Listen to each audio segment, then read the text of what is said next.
everyone thinks we have a housing solution. I have a housing problem. I'm telling you, we don't have a housing problem. We have 12 million empty rooms in Australia.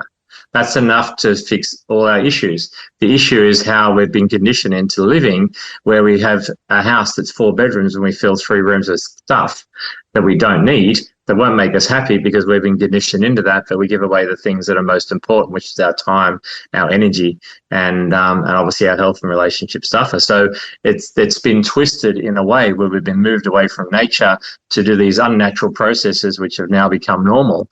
And if we get to a stage where we sit down and go, well, how much do we actually need? Well, we need a bed to sleep in.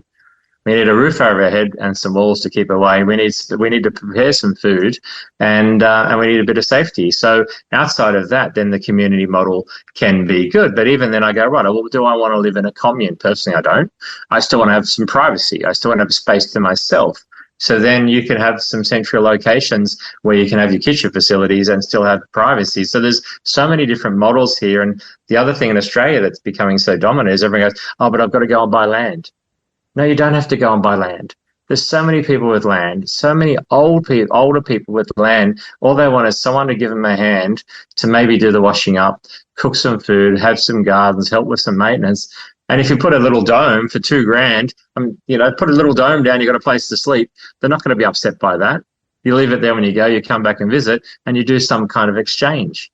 And there's young people at the moment. We've got a dome being built because we've run out of space on our land at some people only 20 minutes away, and they learn from us. We help them with that. In our workshop, they only do 2 rows of bricks.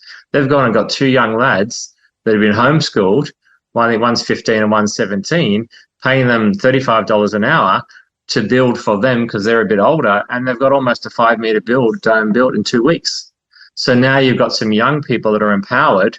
And imagine putting in there maybe a senior person with experience in that industry as the kind of senior manager to empower the young people, guide them. And all these young people have got a role, a job, an income, because we only provide the education. There's so many options where these could be built, and there could be an opportunity there to build for other people, especially when we've got a lot of women learning, and they do the course, they get the learning, and they could build, but doing it by themselves is too hard.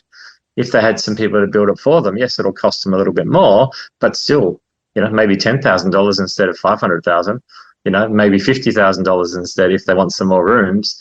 It's like, and they could do that with some kind of collaboration, some kind of structures and protection in there, whether that's a lease, whether that's a private agreement. There's different options there, but we condition into thinking this is the only way. And this, again, is this whole gap where we're being lied to in so many areas about what our options are, but our programming is so different.